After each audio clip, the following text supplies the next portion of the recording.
So good afternoon, everybody. Jeff from Musbucket Valley Garage. One of the questions that we get asked often is, these things are really heavy. The bodies are heavy, the frames are heavy, and how do we take and move this stuff around? Because the thing is, you don't really see, hoists and cranes and all that kind of stuff here.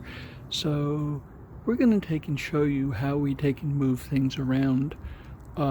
Since we are still waiting for the front axle to complete the build process, and we should be getting that back this week, the first thing we're going to do is we want to take the chassis and move it here beside the body and get it so we can take it and just slip it over.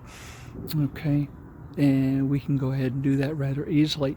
However, the distance we have between here and here is not open enough, so we can take the chassis and put it in this area right here. So we need 71 inches, okay, between there and there.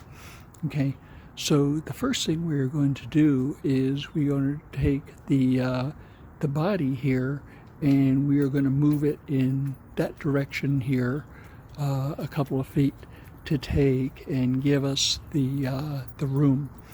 And so this is where our friends from Sketchy Garage come in. So they come and help us do all that kind of stuff.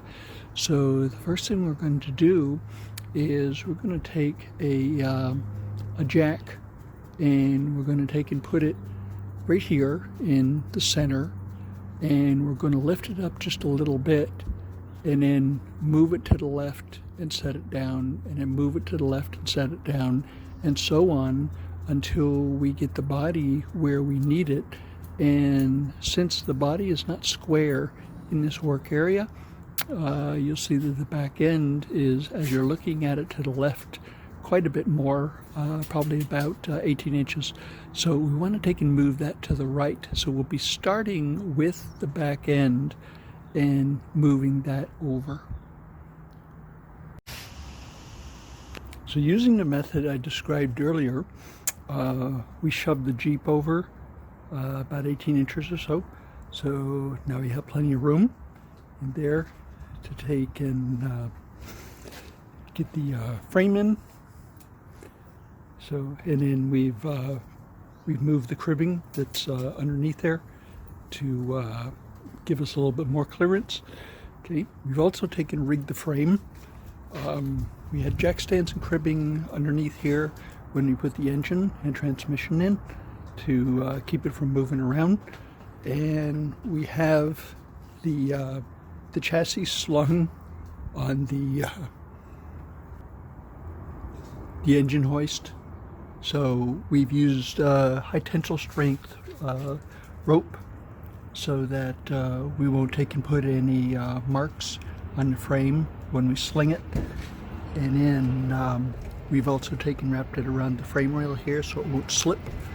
Okay, and we've wrapped it around the frame rail at this point here in a manner that it avoids the brake lines and the electrical cable. So this engine hoist is steerable by the T-handle here, and we can take and start moving that by pulling on the handle and moving it sort of kind of into position.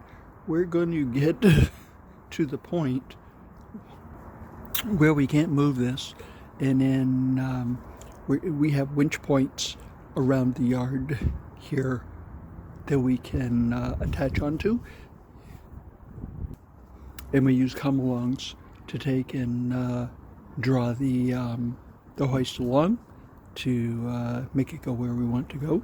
So we'll start doing that now. So as you can see, we just about have the frame and the body aligned. The rear wheels and the wheel opening still need to be aligned a little bit. The frame is a little bit too forward, so we can take and back that up just a little bit. There is a pull point back over here, and we latched onto that because we had to take and move the chassis this way about a foot. So we use that pull point to take and go ahead and do that. And then as for the front, we just took and moved that over just a little bit. And let me show you what that looks like. So we have a pull point right here, and then we take and use that to take and attach to the engine crane, and it's still on the sling right now. We got to put cribbing underneath it and get it ready for the front end, which we should be getting this week.